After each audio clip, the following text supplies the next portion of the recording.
কোনো নৌকা নাই, কোনো খেয়া নাই। ওই অবস্থায় আল্লাহর ওলি নিজেও তিনি দেখতেছেন বিচ্ছু কেমন করে নদী পার হয়।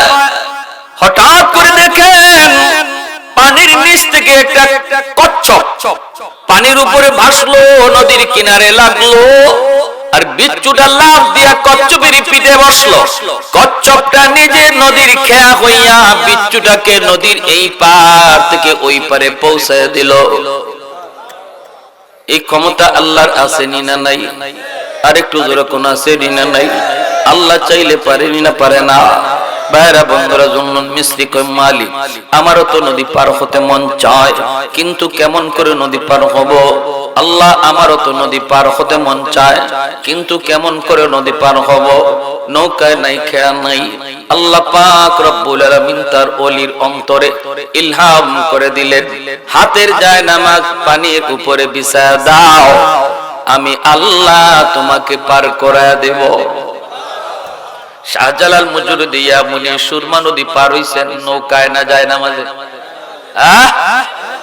কাদিরে কুদরত দারি বর কামাল, কাদিরে কুদরত দারি বর কামাল, আনতা রব্বি আনতা হাসবি যুল জালাল, আনতা রব্বি আনতা হাসবি যুল জালাল।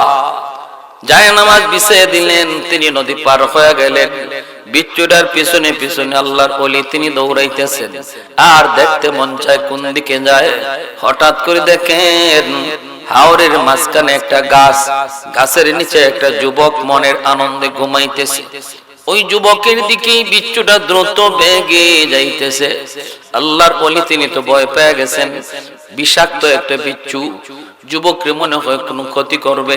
পিছনে পিছনে তিনি রওনা দিলেন। বিচ্ছুটাও দ্রুত বেগে যাইতেছে যুবকের দিকে। জুন্নুন মিসরি তিনিও পিছনে পিছনে দৌড়াইতেছেন। কিন্তু আল্লাহু আকবার, অবাক কাণ্ড! আয়া দেখেন যুবকের মাথার পাশে একটা সাপ দাঁড়ায় রয়েছে। সাপ, বিষাক্ত সাপ, যে কোনো মুহূর্তে যুবককে দংশন করবে, কামড় দিবে। বিচ্ছুটা এসে দেরি করলো না, লাফ দিয়া সাপের মাথায় বইসা সাপরে কামড় দিল। মুহূর্তের ভিতরে সাপ মারা গেল। আল্লাহর ওলি এই দৃশ্য দেখা যুবককে ঘুম থেকে জাগালেন। এরে যুবক, কে নেক আমল করেছো? আল্লাহর কুদরতে আল্লাহ তোমাকে আজকে সাপের হাত থেকে রেহাই দিলেন। রে যুবক, দেখো কোন আমলের দ্বারা তুমি যৌবনে আল্লাহর ওলির খাতায় নাম লেখাইছো, কোন আমলের জরিয়ায় এত প্রিয় হয়ে গেছো, আল্লাহর এত প্রিয়। আল্লাহ তোমার কুদরতি হাতে বাঁচায়। যুবক চোখের পানি চাইরা কান্দার কয়, আল্লাহর ওলি গো, আমার তো তেমন কোন নেক আমল মনে পড়ে না,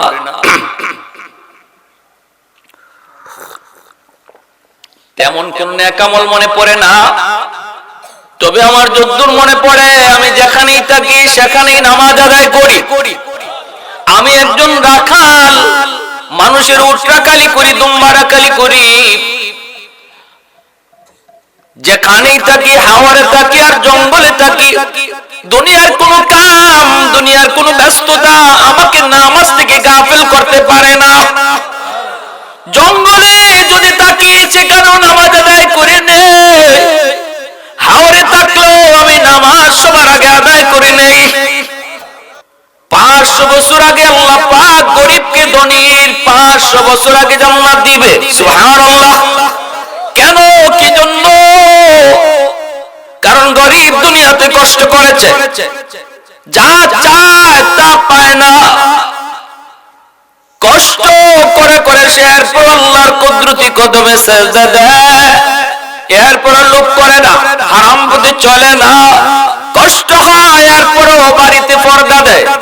আসেনি না? টাকা নাই, পয়সা নাই, এরপরও কোনোদিন লোভ করে না। আল্লাহর কুদরতি কদমে সেজদা দিয়া দিয়া যখন এই গরিব মানুষটা আল্লাহরে ডাকি, আল্লাহ পাক রব্বুল আলামিন তার ডাকের উপরে আল্লাহ এত খুশি। আল্লাহ পাক কত বড় ইনসাফ ওয়ালা। আল্লাহ বলে, বান্দা ধনী মানুষটাও তোমার সাথে নামাজ আদায় করেছে, একই সাথে নামাজ পড়েছে, গরিবও নামাজ পড়েছে, ধনীও নামাজ পড়েছে, একই মসজিদে এক কাতারে নামাজ পড়েছে, দুজন সমান ক্যাটাগরির মুসল্লি, দুজন সমান ক্যাটাগরির আল্লাহওয়ালা, একজনের চেয়ে আরেকজন বেশি না। এরপরও দেখা যায় ধনী মানুষটা দুনিয়াতে আরাম করেছে গরিবের চেয়ে একটু বেশি, গরিবের চেয়ে বেশি কয় কি পরিমাণ? হায়াত যতদিন ছিল এতদিন ধনী মানুষ দুনিয়াতে আরাম করেছে, যা চাইছে তা পাইছে, গরিবে যা চাইছে তা পায় নাই। আল্লাহ পাক ইনসাফ করে বলেন, বান্দা তুমি যে এর উপরে সবর করেছো, আমি আল্লাহর উপরে কোনো অভিযোগ আনো নাই।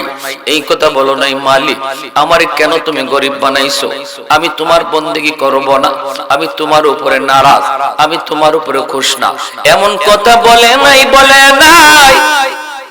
বরং সে এরপর আল্লাহর উপরে খুশি। আল্লাহ বলে, বান্দা না দেখ, তোর চেয়ে গরিব আরামের দিক দিয়ে দুনিয়াতে আগে ছিল 70 বছর, 80 বছর, 60 বছর, কিন্তু আখিরাতের জীবনে আমি আল্লাহ 60-70 বছর তোমাকে আরাম বেশি দিব না, বরং ধনীর চেয়ে 500 বছর আগায় দিব। কত বড় ইনসাফ, কত বড় ইনসাফ আল্লাহ পাকে। 60 বছর আগে গরিবরে আল্লাহ আরামের ব্যবস্থা করব এমন না, 500 বছর আগে আরামের ব্যবস্থা করব। আমি যদি 60 বছরের হায়াতের জীবনে ধৈর্য ধরতে পারি, আল্লাহ আমাকে 500 বছর আগায় দিবে।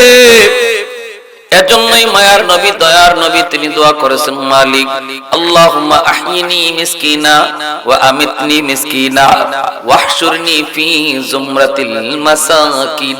আল্লাহ তুমি আমাকে দুনিয়াতে গরিবী হালতে রাখো, আল্লাহ তুমি আমাকে মরণ দিও গরিবী হালতে, হাসরের ময়দানে তুমি উঠায়ো আমাকে গরিবদের সাথে। সুবহানাল্লাহ। এটা আল্লাহর নবীর দোয়া। আম্মাজান আয়েশা সিদ্দিকা রাদিয়াল্লাহু তাআলা আনহা প্রশ্ন করেছিলেন, ইয়া রাসূলুল্লাহ এটা কি দোয়া করলেন? সাহাবীরাও প্রশ্ন করেছেন, ইয়া রাসূলুল্লাহ এটা কি দোয়া করলেন গো নবী? দুনিয়াতেও আপনি গরিব থাকতে চান, মরণের হালতে আপনি গরিবী হালতে মরতে চান, হাসরের মাঠে গরিবদের সাথে উঠতে চান। মায়ার নবী বলে, জানো গরিব 500 বছর আগে ধনীর জান্নাতে চলে যাইব।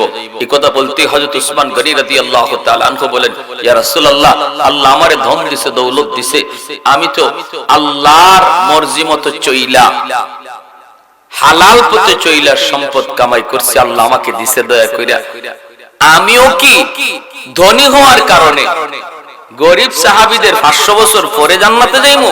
উসমান গনি রাদিয়াল্লাহু তাআলা আনহু ধনী সাহাবীদের একজন। এই প্রশ্ন করতেই মায়ার নবী বলে, উসমান তুমি আমার দামান হতে পারো, কিন্তু আমি নবী যা বলি নিজের থেকে বলি না, আমার আল্লাহর ইশারায় বলি। মা ইয়ানতিকু আনিল হাওয়া ইন হুয়া ইল্লা ওয়াহয়ুন ইউহা।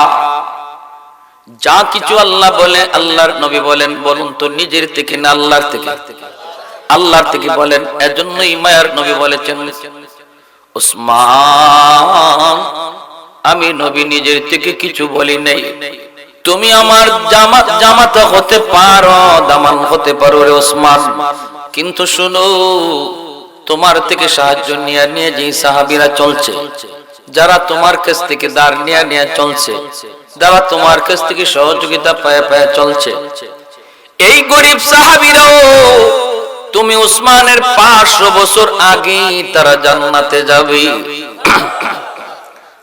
উসমান গনি রাদিয়াল্লাহু তাআলা আনহু এই কথা শোনা মাত্রই তিনি বলেন, ইয়া রাসূলুল্লাহ কোন যুক্তিতে, কোন কারণে গো নবী? কেন সম্পদের কারণে বুঝি আমি জান্নাতে পড়ে যাইব? কেন কি জন্য? আমি তো সম্পদের হক আদায় করি, গরিবকে দান করি, সম্পদের যথাযথ যাকাত দেই, হালাল পথে সম্পদ কামাই করি, হালাল পথে সম্পদ ব্যয় করি, কেন কি জন্য আমি পড়ে যাব? কোন কারণে? আল্লাহ নবী রহমতের নবী বলে, উসমান এই কথাটা তুমি বুঝি বুঝতে চাও রে উসমান? উসমান বলেন, নবী গো আমি একটু বুঝতে চাই।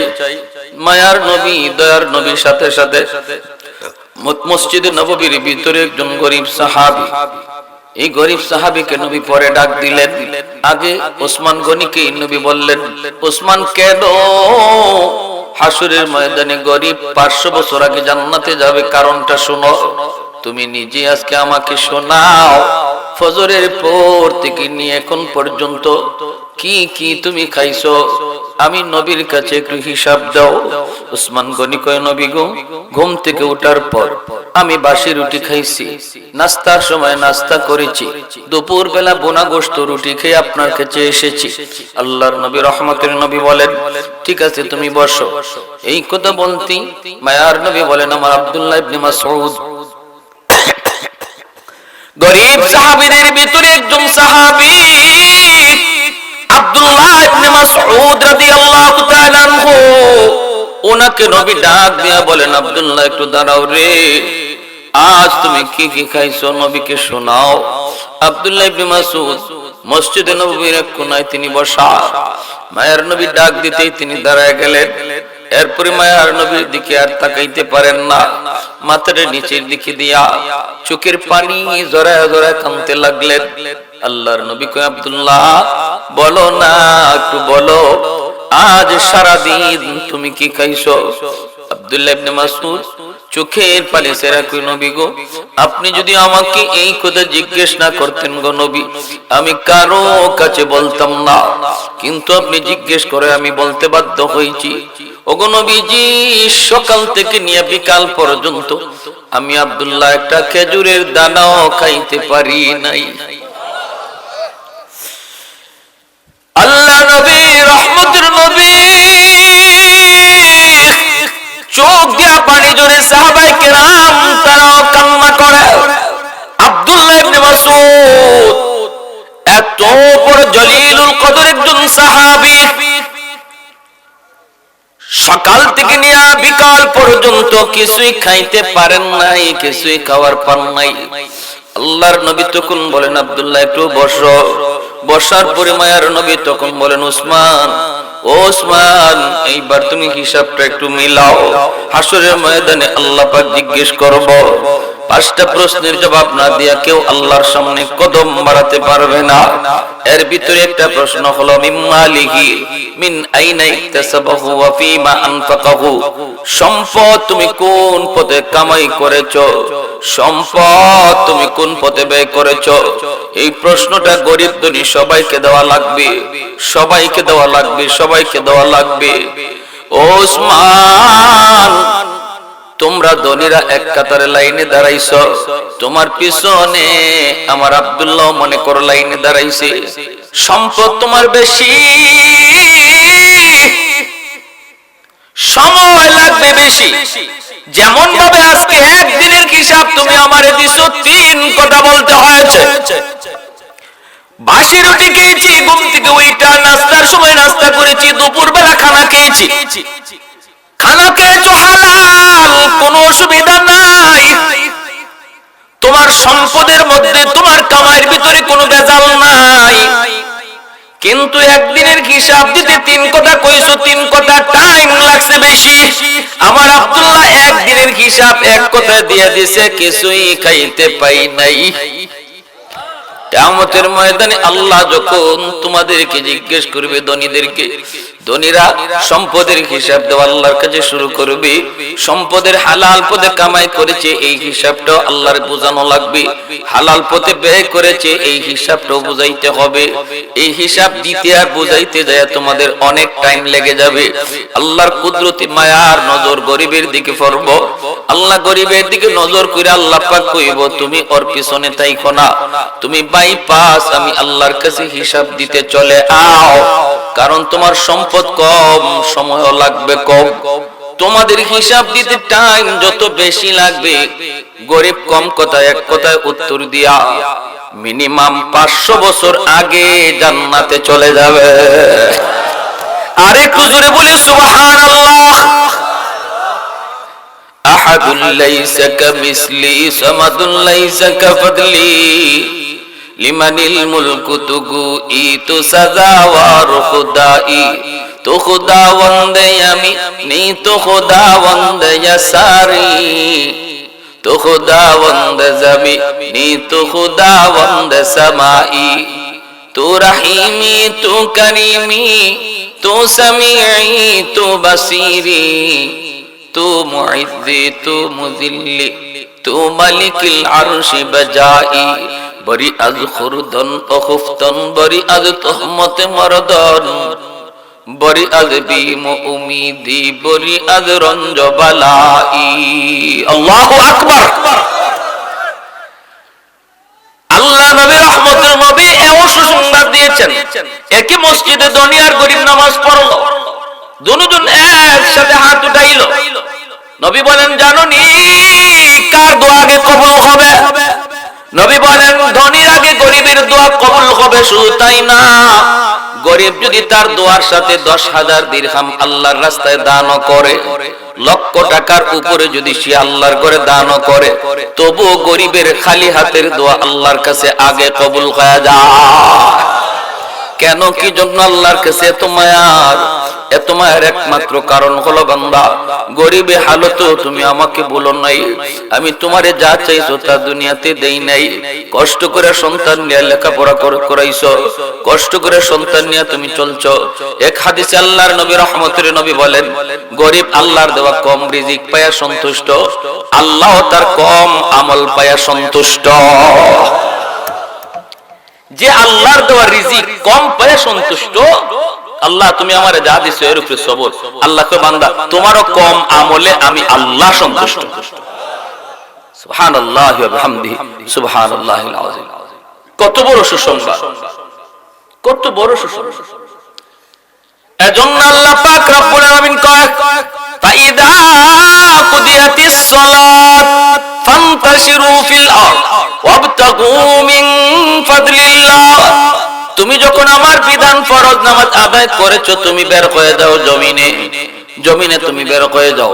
তুমি যদি আমি আল্লাহর হুকুম ফরজ নামাজ আদায় করেছো, এইবার কৃষক হলে জমিনে, ব্যবসায়ী হলে দোকানে, চাকুরিজীবী হলে চাকুরি টেবিলে, যে যে কর্মস্থলে আছো সেই কর্মস্থলে বের হও। এটা আল্লাহর আদেশ। এটা কি? জোরে বলেন, এটা কি? তাহলে দুনিয়াদারি করা এটা তো আল্লাহর আদেশ। এটা আল্লাহর আদেশ মিয়া, আর আল্লাহর আদেশ মানার নামই তো ইবাদত। দুনিয়াদারি করার নির্দেশ আল্লাহর। এজন্য এই উম্মতে মুহাম্মদী দুনিয়াদারি চাইরা কোনোদিন আল্লাহ পাবে না, এই পথই নাই। এই উম্মতের জন্য এই ব্যবস্থা নাই। আগেকার উম্মতরা এমন ছিল, বিয়া শাদী করতো না, দুনিয়াদারি করতো না, জঙ্গলে চলে যেত, যাইয়া তারা আল্লাহ আল্লাহ করতো। বিধান তখন সেটা ঠিক ছিল। কিন্তু এই উম্মতের ব্যাপারে আল্লাহ নবী বলেন, লা রুহবানিয়াত ফিল ইসলাম। ইসলামের ভিতরে কোনো বৈরাগ্য নাই।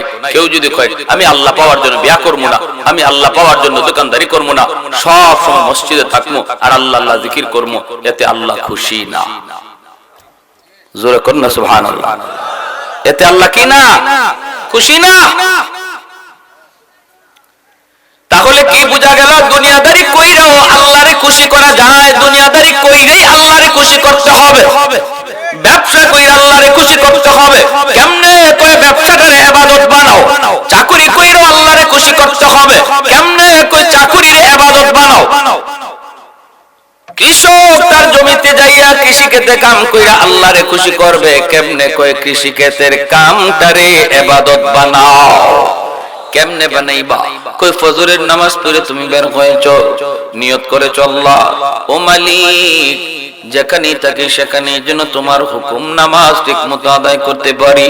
আল্লাহ আমি বের হলাম তোমার নাম লইয়া, বিসমিল্লাহি তাওয়াক্কালতু আলাল্লাহ, লা হাওলা ওয়ালা কুওয়াতা ইল্লা বিল্লাহিল আলিয়্যিল আযীম। এই দোয়াটা পড়ে তুমি ঘর থেকে বের হও, আল্লাহর নাম লইয়া তুমি ঘর থেকে বের হও। জমিতে গেছো, জমির কাম করতেছো, ফজরের পর থেকে নিয়ে জোহর পর্যন্ত তুমি কাম করতেছো। জোহরের আজানের আওয়াজ যেই মাত্র আল্লাহর গোলাম তোমার কানে আসলো, রে যুবক, সাথে সাথে জমির আইলে তুমি নামাজে দাঁড়ায় যাও। কারণ আল্লাহ তোমার আমার জন্য গোটা দুনিয়ারে মসজিদ বানায়া দিছে। কোন উম্মতের জন্য আল্লাহ এত বড় সুযোগ, এত বড় সারপ্রাইজ আল্লাহ কোন উম্মতকে দেয় নাই। আমারে আপনারে যত বড় সারপ্রাইজ আল্লাহ দিয়েছে, অতীতের উম্মতদের জন্য হাওরে বন্দরে নামাজ পড়লে নামাজ হইতো না, কিন্তু এই উম্মতের জন্য আল্লাহ কয়, বন্ধু আমি আল্লাহ জানি তোমার উম্মত কত জায়গায় থাকবে। দাওয়াতের কাজ নিয়ে বের হয়েছে, জাহাজে থাকবে, বিমানে থাকবে, হাওরে থাকবে, জঙ্গলে থাকবে, কারণ আমার নবীর পরে আর কোন নবী নাই। দাওয়াতি কাজ করতে হবে এই উম্মত নিজে, ঠিক না? এই উম্মতের উলামায়ে কেরাম গ্রাম থেকে শহর, নদী নয়, বন্দর নয়, সর্বত্র ঘুরে বেড়াবে দাওয়াতের মিশন নিয়ে। আল্লাহ কয় বন্ধু আমি জানি নির্দিষ্ট জায়গায় যদি নামাজ পড়তে হয় তাহলে উম্মতের জন্য বড় কষ্ট হয়ে যাবে। আমি আল্লাহ তোমার উম্মতের উপর খুশি হইয়া গোটা দুনিয়াকে আমি মসজিদ বানায় দিলাম। জমির আইলে নামাজে দাঁড়াবে, জমির আইলটা আমি আল্লাহ মসজিদ হিসেবে কবুল করে নিব। দোকানের ভিতরেই বান্দা নামাজে দাঁড়ায় যাবে, মসজিদ বড় দূরে যাইতে পারে না, দোকানের ভিতরটারে আল্লাহ পাক মসজিদ বানায় নিবে।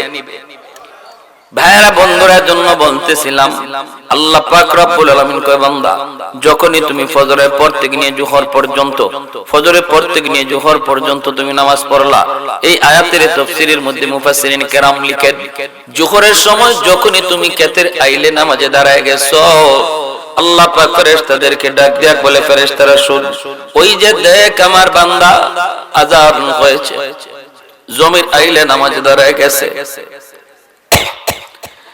এতে কি বোঝা যায়? এতে বোঝা যায় যদি আমি আল্লাহ তারে পেট না দিতাম, যদি আমি আল্লাহ তারে বিবি বাচ্চার জিম্মাদারি না দিতাম, তোমাদের ফেরেশতাদের মতো তোমরা ফেরেশতাদের পেট নাই, বউ নাই, বাচ্চা নাই, এজন্য অল টাইম আমি আল্লাহর জিকির করো। কিন্তু আমার বান্দারে আমি আল্লাহ পেট দিছি, আমি আল্লাহ তারে বিবি বাচ্চা দিছি, অনেক জিম্মাদারি তারে দিয়া দিছি। এই জিম্মাদারির কারণে জমিতে আসতে হয়, এই পেটের কারণে ধান লাগাইতে হয়। এরপর দেখ আমার বান্দা আমার হুকুম নামাজ ভুলে নাই, এত ব্যস্ততার ভিতর আমার বান্দা আমার হুকুম নামাজ ভুলে নাই। অতএব আমি আল্লাহ মনে করি যদি আমি তাদের বানাইতাম, আমি যদি তোমাদের মতো তার পেট না দিতাম, আমি আল্লাহ যদি তোমাদের মতো তার বিবি বাচ্চা না দিতাম, তাহলে সেও তোমাদের মতো 24 ঘন্টাই আমি আল্লাহর জিকির করত, আমার বন্দেগী করত। অতএব শোনো শোনো, আমার বান্দা সকাল থেকে নিয়ে দুপুর পর্যন্ত যেই টাইমটা জমিতে দিছে, এই পুরা টাইমটা তাসবিহ জপলে আর নফল বন্দেগী করলে যেই সব হয়, এই সওয়াব তার আমল নামায় লিখে দাও। কাম করলাম জমিতে আর আমল নামায় লেখা হইতেছে তাসবিহ জপার সওয়াব। দোকানদারি করছি, দোকানে আমল নামা জমা হইতেছে নফল নামাজের সওয়াব। সুবহানাল্লাহ, জোরে কোন। এজন্য একজন মানুষ হাওরে বন্দরে কাম কইরেও সে আল্লাহর ওলির খাতায় নাম লেখাইতে পারে। একজন মানুষ দোকানদারি কইরা চাকরি বাকরি কইরাও সে আল্লাহর ওলির খাতায় নাম লেখাইতে পারে, তার গোটা জিন্দেগিটারে সে ইবাদতে শামিল করতে পারে। এজন্য মুমিনের প্রতিটা কদম ইবাদত, মুমিনের হাসিটা ইবাদত, মুমিনের কান্না ইবাদত, মুমিনের ঘুম ইবাদত, মুমিনের বসা ইবাদত, মুমিনের খাওয়াটাও ইবাদত। সুবহানাল্লাহ ওয়া বিহামদিহি, সুবহানাল্লাহ। জুন্নুন মিসরি রাহমাতুল্লাহি আলাইহি বহুত বড় আল্লাহর ওলি। যুবক একটু মনোযোগ দিয়ে শুনুন, বহুত বড় আল্লাহর ওলি জুন্নুন মিসরি। এক যুবকের ঘটনা শোনাই। ইনি নদীর পার দিয়ে হাঁটতেছেন, আর দেখেন নদীর কিনারে একটা বিচ্ছু দাঁড়ায় রয়েছে। বিচ্ছুটা নদী পার হতে চায়, কিন্তু কেমন করে বিচ্ছু নদী পার হয়? নদীতে কোনো নৌকা নাই, কোনো খেয়া নাই, কোনো নৌকা নাই, কোনো খেয়া নাই। ওই অবস্থায় আল্লাহর ওলি নিজেও তিনি দেখতেছেন বিচ্ছু কেমন করে নদী পার হয়। হঠাৎ করে দেখেন পানির নিচ থেকে একটা কচ্ছপ পানির উপরে ভাসলো, নদীর কিনারে লাগলো, আর বিচ্ছুটা লাফ দিয়া কচ্ছপের পিঠে বসলো। কচ্ছপটা নিজে নদীর খেয়া হইয়া বিচ্ছুটাকে নদীর এই পার থেকে ওই পারে পৌঁছায় দিল। এই ক্ষমতা আল্লাহর আছে না নাই? আর একটু জোরে কোন আছে না নাই? আল্লাহ চাইলে পারে না পারে না?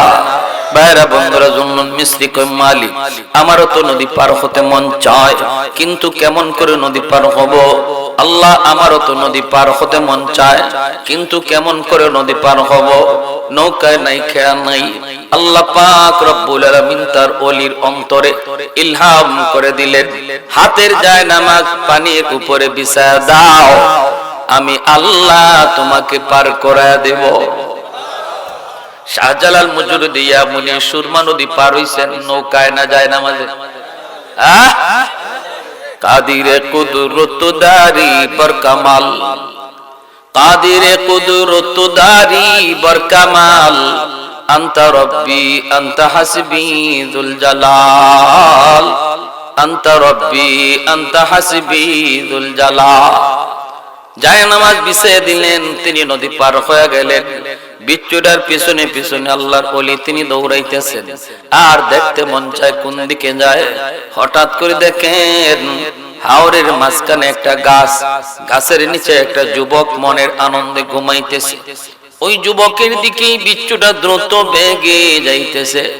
আল্লাহর ওলি তিনি তো ভয় পেয়ে গেছেন, বিষাক্ত একটা বিচ্ছু, যুবককে মনে হয় কোনো ক্ষতি করবে। পিছনে পিছনে তিনি রওনা দিলেন। বিচ্ছুটাও দ্রুত বেগে যাইতেছে যুবকের দিকে। জুন্নুন মিসরি তিনিও পিছনে পিছনে দৌড়াইতেছেন। কিন্তু আল্লাহু আকবার, অবাক কাণ্ড! আয়া দেখেন যুবকের মাথার পাশে একটা সাপ দাঁড়ায় রয়েছে। সাপ, বিষাক্ত সাপ, যে কোনো মুহূর্তে যুবককে দংশন করবে, কামড় দিবে। বিচ্ছুটা এসে দেরি করলো না, লাফ দিয়া সাপের মাথায় বইসা সাপরে কামড় দিল। মুহূর্তের ভিতরে সাপ মারা গেল। আল্লাহর ওলি এই দৃশ্য দেখা যুবককে ঘুম থেকে জাগালেন। এরে যুবক, কি নেকামল করেছো? আল্লাহর কুদরতে আল্লাহ তোমাকে আজকে সাপের হাত থেকে রেহাই দিলেন। রে যুবক, দেখো কোন আমলের দ্বারা তুমি যৌবনে আল্লাহর ওলির খাতায় নাম লেখাইছো, কোন আমলের জরিয়ায় এত প্রিয় হয়ে গেছো আল্লাহর, এত প্রিয়। আল্লাহ তোমার কুদরতি হাতে বাঁচায়। যুবক চোখের পানি চাইরা কান্দার কয়, আল্লাহর ওলি গো, আমার তো তেমন কোন নেক আমল মনে পড়ে না,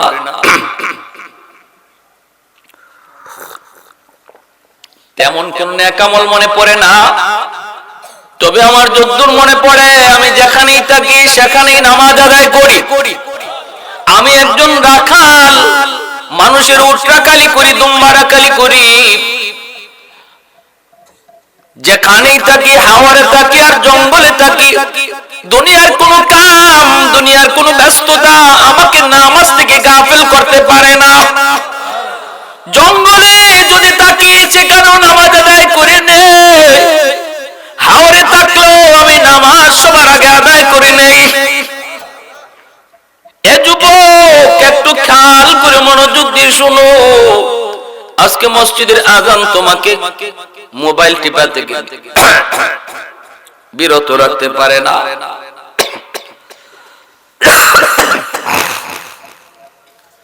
তোমাকে মসজিদের আজান মোবাইলের গেম খেলা থেকে তোমারে ফিরাইতে পারে না রে যুবক। অথচ যুবক যৌবনের ইবাদতের দ্বারা আল্লাহর ওলি হয়, কারণ বৃদ্ধ বয়সে ইবাদতের চেয়ে যৌবনের ইবাদত আল্লাহর কাছে বেশি প্রিয়। এই জমিনে যত আল্লাহর ওলি গুজরে গেলেন, প্রত্যেকে কিন্তু ওলির খাতায় নাম লেখাইছেন যৌবন কালে।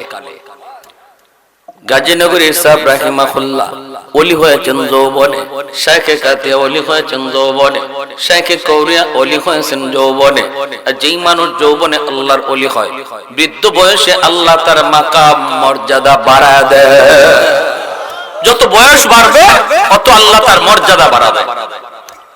এজন্য আমাদের আল্লাহর ওলিরা যত বয়স বাড়ছে তত আল্লাহ তাদের মর্যাদা, সম্মান, ইজ্জত বাড়ায় দিয়েছে। আহমদ শফি রাহিমাহুল্লাহ কয়জনে আমরা চিনতাম, শেষ বয়সে আল্লাহ কেমন চিনানি চিনাইছে, তামাম দুনিয়া চিনছে, ঠিক না? তামাম দুনিয়া চিনছে। এই কারণে আল্লাহ বলেছে, ইল্লাল্লাযীনা আমানু ওয়া আমিলুস সালিহাত ফালাহুম আজরুন গায়রু মামনুন। তুমি যখন তোমার গায়ে শক্তি থাকা অবস্থায় আমি আল্লাহরে ডাকবা, যেই বয়সে শক্তি থাকতো না এই বয়সে আমি আল্লাহ তোমার মর্যাদা কেমন বাড়াই জানো? ঘরে বসাইয়া ইবাদতের পেনশন দান করি। নামাজ মসজিদে গিয়ে পড়তে পারবে না, কোমরে ব্যথা, এরপর আল্লাহ ফেরেশতাদেরকে কইব ঘরে নামাজের সওয়াব দিও না, মসজিদে জামাতের সওয়াব দাও, কারণ আমি আল্লাহ তার যৌবনের ফাইল দেখছি, যৌবনের ফাইলে মসজিদে জামাতের আমল আছে, অতএব বৃদ্ধ বয়সে জামাতের সওয়াব দান করো। সুবহানাল্লাহ। কার? কোন মানুষটা? যে মানুষটার গায়ে যতদিন শক্তি আছে। লাউলা মাশাইকু রুক্কা والشباب خشا والأطفال ردا والأنعام ردا لجعلت السماء حديدا والأرض خفصفا والتراب رمادا وما أنزلت من السماء قطرا وما أنبت من الأرض نباتا بل أنزلت عليكم العذاب صبا। আল্লাহ পাক রব্বুল আলামিন কয়, এরে জমিন থাম থাম, আমার আর আমার বান্দার ভিতরে নাক গলাবা না।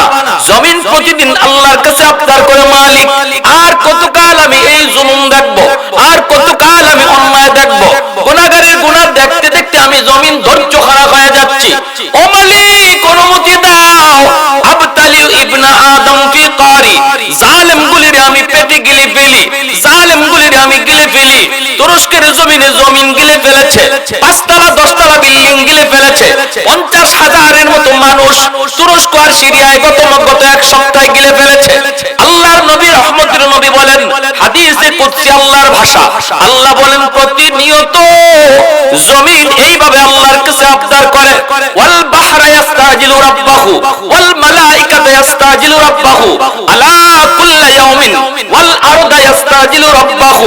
আল্লাহ পাক করে, জমিন থাম থাম, আমি আল্লাহ দেখি এই জমিনে কেমন অন্যায় হয়, কেমন অত্যাচার হয়, কেমন জুলুম হয়, কেমন গুনাহ হয়, এরপরও আমি ধরি না। কেন জানোনি?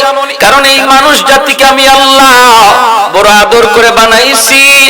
আল্লাহ পাক মানুষ জাতিরে কোন ফায়াকুন মহিলা বানায় নাই।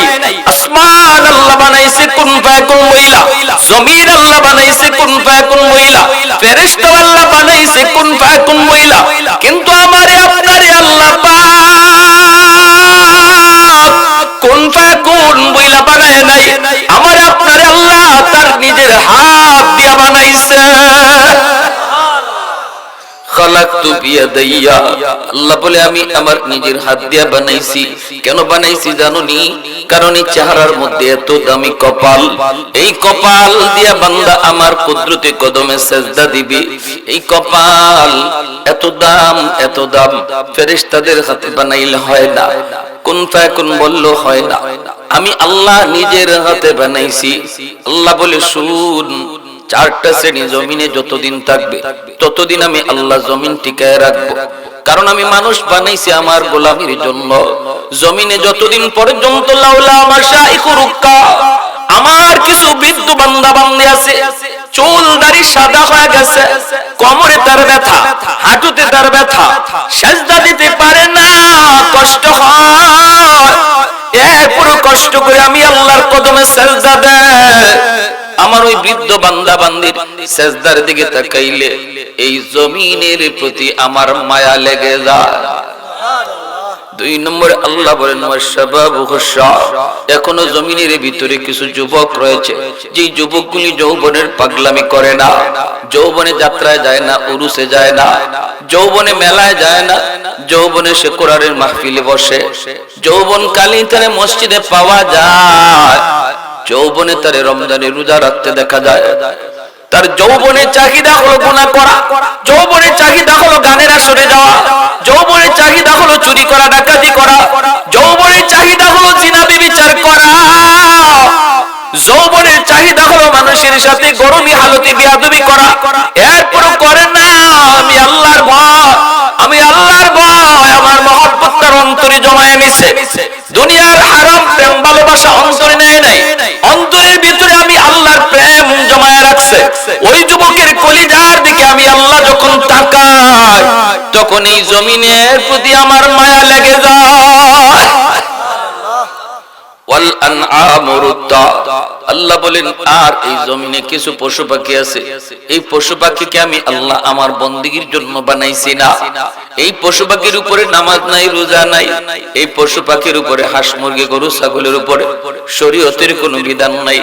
যদি জমিনে আযাব আর গজব নামে তাহলে গরু ছাগল গুরি এরাও গজবে শামিল হয়ে যায়, অথচ এদের কোনো অন্যায় ছিল না, অপরাধ ছিল না। পশু পাখি গরু ছাগল হাইওয়ান গুলির দিকে তাকাইলো, এই জমিনের প্রতি আমার মায়া লাগে। 4 নম্বরে আল্লাহ বলেন ওয়াল আতফালু রুদ্দা। প্রতিটা ঘরে ঘরে এমন কিছু শিশু বাচ্চা আছে যাদের কোনো গুনাহ নাই, নিষ্পাপ অবুঝ কিছু বাচ্চা আছে আমাদের ঘরে ঘরে, যেই বাচ্চাগুলির কোনো গুনাহ নাই, কোনো অপরাধ নাই, শরীয়তের কোনো বিধি বিধান এখনো জারি হয় নাই, বাচ্চাদের উপরে নামাজের ফরজ বিধান জারি হয় নাই, এই বাচ্চাদের উপরে রোজার বিধান জারি হয় নাই। আল্লাহ বলেন যখনই জমিনে মানুষের গুনার কারণে আযাব আর গজব আসতে চায় তখনই দেখি এই শিশু বাচ্চাটা চোখের টুট ভাঙ্গে ভাঙ্গে কান্দে, অথচ আমার এই মাসুম বান্দাটার অর্থ কোনো অপরাধ নাই, গুনাহ নাই। গুনাহ করছে তার মা, গুনাহ করছে তার বাবা, কিন্তু শাস্তির ভিতরে বাচ্চাটাও পড়ে যায়। এই বাচ্চার কান্নার দিকে তাকাইলে এই জমিনের প্রতি আমি আল্লাহর মায়া লেগে যায়। এজন্য রে যুবক, বাচ্চাগুলির মারধর করবা না। বাবা যারা আছেন শিশু বাচ্চাকে আদর করো, কারণ ওরা ফেরেশতা, ওরা নিষ্পাপ, ওরা অবুঝ। আল্লাহ ওদের খাতিরে তোমারে আমারে খাওয়াইতেছে, নতুবা যেই পরিমাণ গুনাহ আমাদের দ্বারা হয় আযাব আর গজবে আমি আপনি শেষ হয়ে যাইতাম। আল্লাহ পাক রব্বুল আলামিন অবুঝ এই নিষ্পাপ বাচ্চাগুলির খাতিরে এখনো আমারে আপনারে খাওয়ায় বাঁচায়। বাচ্চাগুলির আদর করবেন, শাসনের সময় শাসন করবেন, কিন্তু না শরীরে দাগ পালায় কোনো মাইর করা যাবে না, ভয় ভীতি দেখানো যাবে না। ভয় যদি দেখাও আল্লাহর নাম কইয়া ঘুম পাড়াও, জিন ভূতের নাম লিয়া বাচ্চারে ঘুম পাড়ায়ও না, খাওয়ায়ও না। এ যুবক শিশুকালেই বাচ্চাটারে আল্লাহর দিলে আল্লাহর নাম তার কলিজায় ঢুকায় রাখো। শিশুকালে যদি বাচ্চাটা আল্লাহর নাম শুনে, শিশুকালে যে জিনিসটা শুনে মরণ পর্যন্ত এর আসর থাকে। কলিজার ভিতরে পাথরে খোদাই করে লিখে দেওয়া হয়, ঘরটারে মক্তব বানাও, নিজের সন্তানের জন্য উস্তাদ বনে যাও। বাপ মা হলো সন্তানের সর্বপ্রথম উস্তাদ, ঘর হলো তার সর্বপ্রথম মাদ্রাসা। এই ঘরের ভিতরে বাচ্চারা যা দেখে তাই কিন্তু ইয়াদ রাখে। মা যদি নামাজে দাঁড়ায় দেখবেন শিশু বাচ্চাটাও মার সাথে নামাজে দাঁড়ায় যায়, ডাক দেওয়া লাগে না, ডাক দেওয়া লাগে না। মা যদি কোরআন তেলাওয়াত করে বাচ্চাটাও মায়ের পাশেই কোরআন নিয়ে বসে যায়, কায়দা নিয়ে বসে যায়। মা যদি বুরকা পরে বের হয় দেখবেন মেয়েটাও মাথার মধ্যে ওড়না দিতে শিখে। এই মেয়ে বড় হলে পরে আপনি বুরকা পরো বলতে হবে না, বরং আপনারই সে বলবে আব্বা আমারে বুরকা আইনা দাও। আর যদি শিশুকালে আপনি ইংরেজদের পোশাক পরায় তারে বড় করেন, শিশু বয়সে মেয়েটা বুঝে না, হাফ প্যান্ট পরাইলেন, সেন্টু গেন্টি পরাইলেন। শহরে বন্দরে দেখি অনেক বাপ মা বাচ্চারা ছোট বিদায় বিধর্মীদের কালচারে পোশাক পরায় মার্কেটে লয়া আয়। যদি জিগাই এটা কি পরাইছেন, কয় হুজুর বুঝে না। তখন আমি বলি ভাইরে, আমার নবী বলছেন যে বাপ মা কয় শিশু বুঝে না, এই বাপ মা বুঝে না, শিশু ঠিকই বুঝে। এই বাচ্চা বড় হওয়ার পরে যদি পথভ্রষ্ট হয় আর হুজুরের কাছে পানি ভরা নিতে আয়, বাপ মারে আগে এক কলস পানি ভরা দিবে। বাচ্চার লাগি যদি এক গ্লাস পানি দেওয়া লাগে, বাপ মার লাগি দিতে হবে এক কলস পানি ভরা। কারণ বাপ মা দায়ী। কুল্লু মাউলুদিন ইউলাদু আলাল ফিতরা ফাআবাওয়াহু ইউহাব্বিদানিহি আও ইউনাসসিরানিহি আও ইউমাজ্জিসানিহি আও কামা ক্বালা নবী আলাইহিস সালাম। নবী বলেন সমস্ত সন্তান দুনিয়াতে আগমন করে আল্লাহর পরিচয় লইয়া, এরপরে তার বাপ মা তার ইহুদি বানায়, বাপ মা তার নাসারা বানায়, বাপ মা তার মুশরিক বানায়, বাপ মা তার বেনামাজি বানায়, বাপ মা তার ভিন্ন পথে চালায়। অথচ দুনিয়াতে সকল সন্তান আগমন যখন করে, আল্লাহর ওলি হয়ে দুনিয়াতে আগমন করে, মঈনুদ্দিন চিশতি আব্দুল কাদের জিলানীর মতো ওলি হয়ে আসে। এই উলায়াত নষ্ট করার পিছনে এক নাম্বার দায়ী নবী বলেন তার মা, এক নাম্বার দায়ী হলো তার বাবা। হাসরের মাটি ওই বাপ মার বিরুদ্ধে সন্তান আল্লাহর আদালতে মামলা দিব, রব্বানা আতিহিম দিফাইনি মিনাল আযাব ওয়াল আনহুম লানান কাবীরা। আল্লাহ আমার মারে ডাকো, আল্লাহ আমার বাবারে ডাকো, আমি তো তোমারে ভালো করে চিনি, দুনিয়াতে আইছিলাম, কিন্তু আমার বাপ মা কেন আমারে এই পরিবেশে বড় করলো, যে এই পরিবেশে বড় হয়ে আমি তোমারে ভুলে গেছি। আমার বাপ মারে আগে জাহান্নামে দাও, আমারে যেই পরিমাণ শাস্তি তুমি দিবা, বাপ মারে ডাবল শাস্তি দাও, ডাবল। এজন্য বাবা, অনেক বাপ মা সন্তানের মামলায় আল্লাহর আদালতের কাঠগড়ায় দাঁড়ায় থাকবে। যদি কাঠগড়ায় আসামি হওয়া থেকে বাঁচতে হয়, শিশুকালে বাচ্চাটারে ধর্মীয় শিক্ষায় বড় করা লাগবে, ঠিক কিনা? জোরে কম। ডাক্তার বানান, ইঞ্জিনিয়ার বানান, বাধা নাই, এটা দরকার, কিন্তু বলবো শিশুকালে তারে কোরআন শিখান, দিন শিখান, ঠিক কিনা ভাই? হ্যাঁ, এজন্য আল্লাহ পাক বলেন, যদি এই 4 শ্রেণী জমিনে না থাকতো, যদি এই 4 শ্রেণী জমিনে না থাকতো, তাহলে আমি কি করতাম জানো? লা জাআলতুস সামাআ হাদিদা, আসমানকে আমি আল্লাহ লোহা বানায় দিতাম, ওয়াল আরদা খাফসাফা ওয়াত তুরাবা রামাদা, জমিনকে তামা বানায় দিতাম, ওয়ামা আনজালতু মিনাস সামাই কাতরা, এক ফোঁটা রহমতের বৃষ্টি আমি জমিনে দিতাম না, ওয়ামা আমবাততু মিনাল আরদি নাবাতা, একটা শস্যের দানাও জমিনে উঠতে দিতাম না, বাল আনজালতু আলাইকুমুল আযাবা সাব্বা, বরং পরপর জমিনে গজব নামতো। শুধু এই অবস্থা থেকে আল্লাহ বাঁচায় রাখছে কেন? যে উদ্দেশ্যে আল্লাহ আমাদেরকে বানাইছে, আল্লাহর গোলামি, এই গোলামি কিছু মানুষের দ্বারা এখনো জমিনে আদায় হইতেছে, ঠিক কিনা? এখনো কিছু যুবক এমন মিলে যে যুবক গানের আয়োজন করে না, গানে যায় না, মাহফিলের আয়োজন করে, মাহফিলে বসে। আওয়াজ দিয়ে বলেন ঠিক কিনা? সারা বাংলাদেশে আমরা আনাচে কানাচে আল্লাহ পাক ঘুরাইতেছে, দেখতেছি যুব সমাজ আলহামদুলিল্লাহ যেখানে যাই সেখানেই যেয়ে দেখি যুবকদের দ্বারা এই কোরআনের মাহফিলের আয়োজন। এক সময় জায়গায় জায়গায়, গ্রামে গ্রামে, পাড়ায় পাড়ায় যাত্রা হইতো, গান হইতো, এখন আর হয় না। বলি আলহামদুলিল্লাহ। যতদিন এই আয়োজন থাকবে, যতদিন সমাজের উলামায়ে কেরামকে মানুষ শ্রদ্ধা করবে, উলামায়ে কেরামের কথাগুলি শুনবে, ততদিন পর্যন্ত আল্লাহ বলেন ইন্না রাহমাতি সাবাকাত আলা গাযাবি, গজব আসতে যাবে কিন্তু আমার রহমত গজবের আগে চলে যাবে। গজব আসতে যাবে কিন্তু রহমত আমার গজবের আগে চলে যাবে। সুবহানাল্লাহ। প্যারে হাজিরিন, আল্লাহর গজব থেকে যদি বাঁচতে হয় তাহলে কি করতে হবে? আল্লাহর গোলামি। আল্লাহ বলেন এই উদ্দেশ্যে বানাইছি, যে উদ্দেশ্যে মানুষ বানাইছি, এই উদ্দেশ্যে কিছু মানুষ যতদিন পর্যন্ত জমিনে থাকবো আল্লাহ রাখবে। এরপরে কিয়ামতের আগে দেখা যাইব কিটা কিছু মানুষ, কিছু একবারে হালকা নগণ্য, আর দেখা যায় মানুষ সব আল্লাহরে ভুলে গেছে।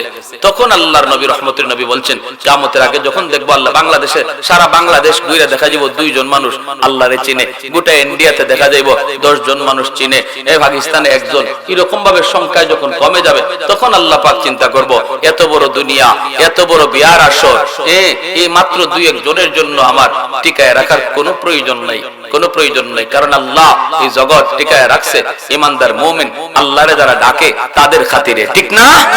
এরা হলো বর, আর বেদিন বেঈমান কাফিরগুলি হলো বরযাত্রী। বর যদি থাকে তো বরযাত্রীর দাম আছে, বর যদি না থাকে, দামান যদি না হয়, বরযাত্রী কেউ খাওয়ায় নাকি? আপনাদের এলাকা খাওয়ায়? এক ফাল বরযাত্রী আইসো খানা খাইতা,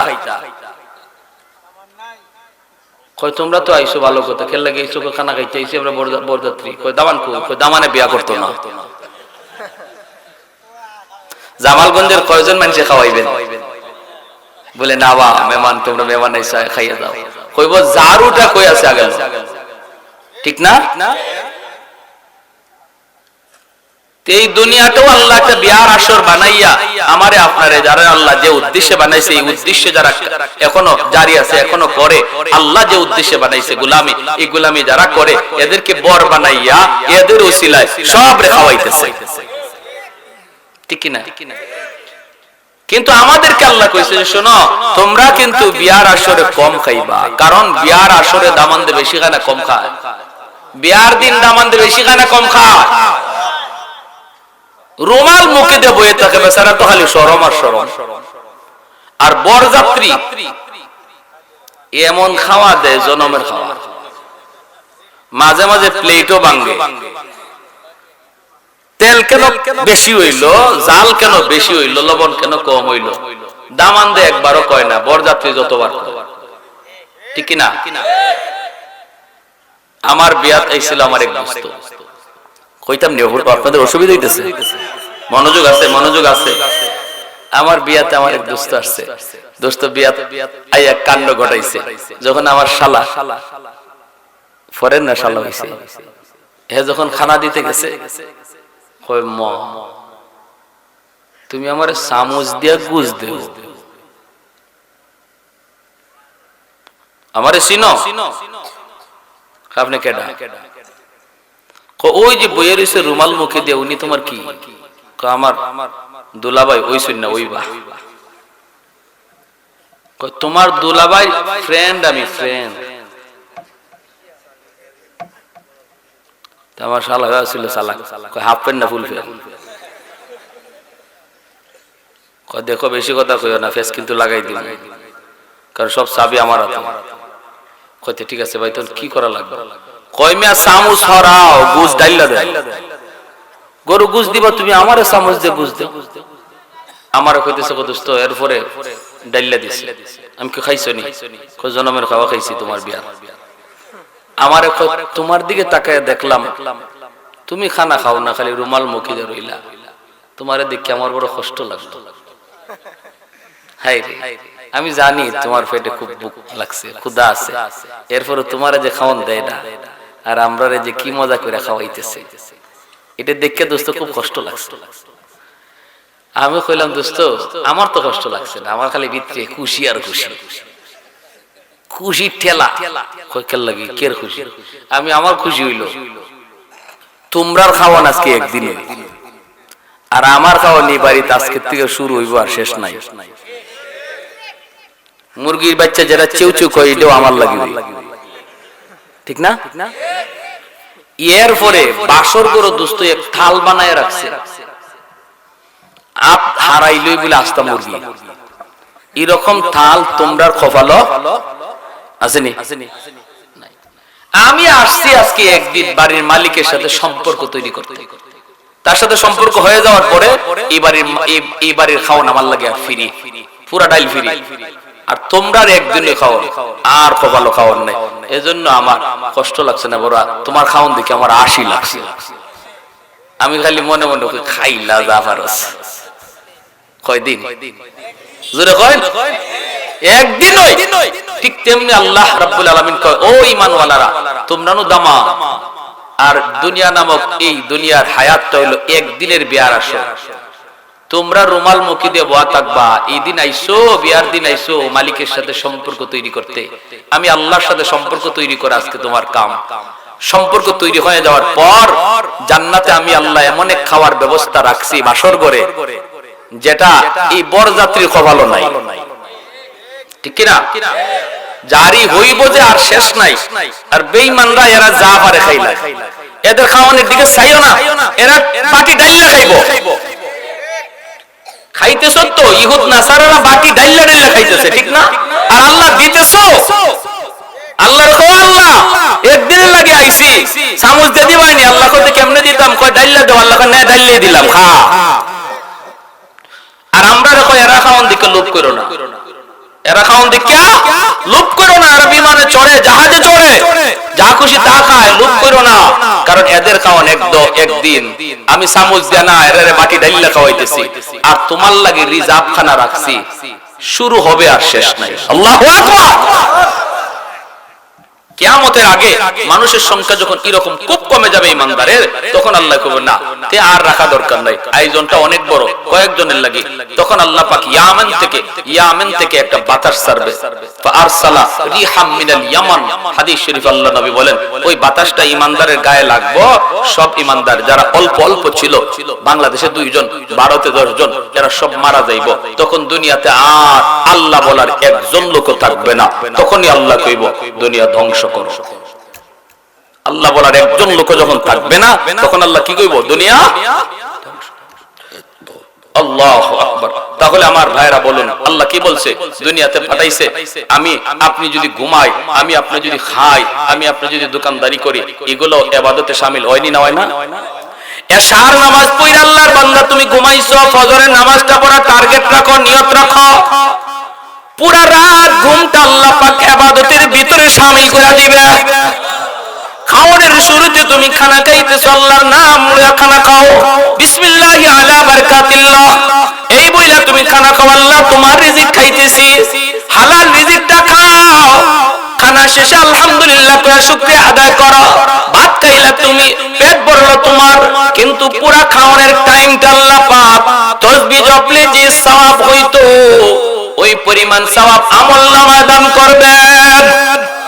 তাহলে মুমিনের খাওয়াটা ইবাদত, ঘুমটা ইবাদত, দোকানদারি ইবাদত, চাকরি বাকরি ইবাদত, হাসাটা ইবাদত, ঘুমটা ইবাদত, সব কিছু ইবাদত হয়ে যায়। এজন্য আল্লাহ পাক বলছে, বান্দা আমি তোমারে দুনিয়াতে পাঠাইছি কেন জানোনি? আমার গোলামি করার জন্য। তার মানে তোমার ঘুমরে ইবাদত বানাও, খাওয়ারে ইবাদত বানাও, ব্যবসার ইবাদত বানাও, চাকরির ইবাদত বানাও, গোটা দুনিয়াদারির ইবাদত বানাও। এই উদ্দেশ্যে আল্লাহ আমাকে আপনাকে পাঠাইছে, ঠিক কি না ভাই?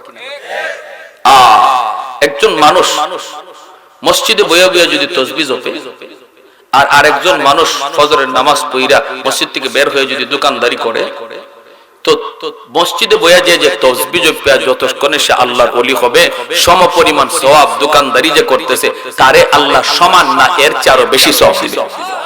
কারণ দোকানদারি করার নির্দেশটা আল্লাহ। ফাইদা কুদিয়াতিস সালাত ফান্তাশিরু ফিল আরদ ওয়াবতাগু মিন ফাদলিল্লাহ। এই আয়াতের তাফসীরে মুফাসসিরিন کرام লিখছেন, কোরআন পড়লো নফল বندگی করা, কোরআন পড়ার নফল বندگی, তাসবিহ জপার নফল বندگির চেয়েও যে মানুষটা রিজিক তালাশে বের হয়েছে, হালাল রিজিক তালাশে বের হয়েছে, আল্লাহ এর ভিতরে সওয়াব বেশি দান করে। কারণ সে আল্লাহর সরাসরি আদেশ মানতেছে। কাসবুল হালাল ফরিজাতুন বাদাল ফরিজা, হালাল রিজিক তালাশ করা ফরজ নামাজের পরে সর্বপ্রথম ফরজ। জোরে কই সুবহানাল্লাহ। অসুবিধা দিতেছে আপনাদের? আল্লাহ কো জিকির করি, লা ইলাহা ইল্লাল্লাহ, জোরে জোরে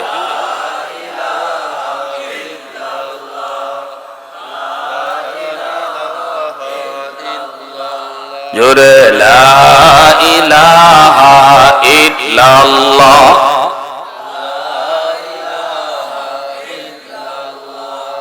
লা ইলাহা ইল্লাল্লাহু মুহাম্মাদুর রাসূলুল্লাহ। জোরে বলি সাল্লাল্লাহু আলাইহি ওয়াসাল্লাম। আমরা তো আজকে দুনিয়াদারি লইয়া প্রতিযোগিতায় মগ্ন, কার এক কের আছে আমার 2 কের লাগবো, তার জমি আছে 3 কের আমার লাগবো 4 কের। এইগুলো আমাদের ভিতরে দুনিয়াদারি নিয়ে প্রতিযোগিতা, কিন্তু নবীর সাহাবায়ে কেরামের ভিতরে প্রতিযোগিতা ছিল পরকালের আখিরাতের আমল লইয়া। যে উদ্দেশ্যে আল্লাহ আমাকে বানাইছে এই উদ্দেশ্য নিয়ে ছিল তাদের ভিতরে প্রতিযোগিতা। এজন্যই তো হযরত আবু বকর সিদ্দিক রাদিয়াল্লাহু তাআলা আনহু ওমর ফারুক রাদিয়াল্লাহু তাআলা আনহুকে বলে, ভাই ওমর, ও ভাই ওমর, আমার মনে হয় তোমার জীবনের নেকি আমি আবু বকরের চেয়ে বেশি। হযরত ওমর ডাক দেয়া বলে, ভাই আবু বকর, আমি ওমরের জীবনের নেকি কেমন করে বেশি হয়ে গেল? দলিল কি, দলিল কি? আবু বকর সিদ্দিক বলেন, দলিল হলো আল্লাহর কোরআনের আয়াত। আল্লাহ কোরআনের ভিতরে বলেছেন, ইল্লা মান তাবা ওয়া আমানা ওয়া আমিলা আমালান সালিহা ফাউলাইকা ইউবাদদিলুল্লাহু সাইয়্যাতিহিম হাসানাত। আল্লাহ পাক বলেন, যে ব্যক্তি তওবা করলো, যেই ব্যক্তি তওবা করলো, ঈমান আনলো, নেক আমল করলো, আল্লাহ তার পিছনের জীবনের গুনাহগুলোকে নেকি দ্বারা বদলায় দেন। ওমর, তোমার জীবনের নেকি, তোমার জীবনের পিছনের জীবনের গুনাহ তো আমি আবু বকরের চেয়ে অনেক বেশি। তওবার কারণে আল্লাহ পাক ওই বেশি গুনাহটারেও তো বেশি নেকি বানায় দিয়েছে। কথাটা বুঝছেন না আপনারা?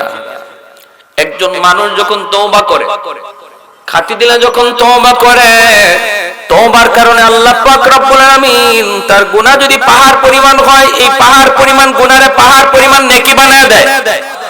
তওবার কারণে আল্লাহ পাক তার গুনাহ যদি সাগর পরিমাণ হয়, সাগর পরিমাণ নেকি বানায় দেয়। এজন্য আবু বকর সিদ্দিক বলেন, ভাই ওমর, তোমার পিছনের জীবনের গুনাহ তো আমি আবু বকরের চেয়ে বেশি। ঈমানের কারণে তওবা করার খাতিরে আল্লাহ পাক তো তোমার ওই গুনাহগুলির নেকি দ্বারা বদলায়া দিছে। এতে আমি মনে করতেছি আমি আবু বকরের চেয়ে তোমার নেকি অনেক বেশি। এমনি হযরত ওমর বলেন, ভাই আবু বকর, আমি এত কিছু বুঝি না, সুদা মানুষ, আসলে আমরা একটা বদলা বদলি করি। কই কেমনে? আমি ওমর আমার জীবনের সব নেকি তোমারে দিয়া দিব, আর তুমি তোমার জীবনের সব নেকি লাগবে না, আমাকে তোমার জীবনের এক রাতের নেকি দিয়া দাও। আবু বকর সিদ্দিক বলেন, ভাই ওমর, এটা কোন রাতের নেকির কথা বলছো? এমনি সিদ্দিক আকবরকে ওমর ডাক দিয়া বলেন, সেই রাতটা হলো মায়ার নবীর সাথে হিজরতের রাত। যেই রাতে তুমি আমার মায়ার নবীকে নিয়ে হিজরত করেছো, যেই রাতের অপেক্ষায় তুমি 40টা রাত ঘুমাও নাই রে, 40টা রাত তুমি আবু বকর ঘুমাও নাই। কখন জানি আমার মায়ার নবী আয়েশা আমাকে ডাক দিয়া বলবে, এ আবু বকর, হিজরতের টাইম হয়ে গেছে, এতটুকু অপেক্ষার জন্য তুমি রাতে ঘুমাও নাই, তুমি তো সজাগ ছিলা। এরপরে আমার মায়ার নবীকে নিয়ে তুমি রাতের বেলা রওনা দিয়ে দিছো।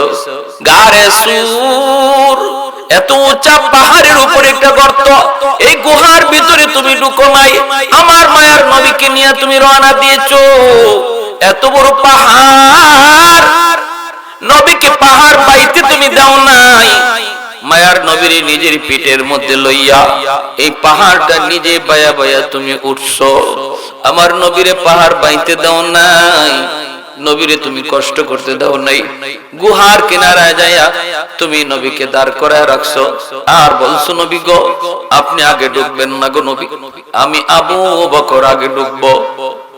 জায়গাটা নিরাপদ কিনা আমি দেখি, যদি আমি আবু বকরের কোনো ক্ষতি হয়ে যায়, উম্মতের এত ক্ষতি হবে না।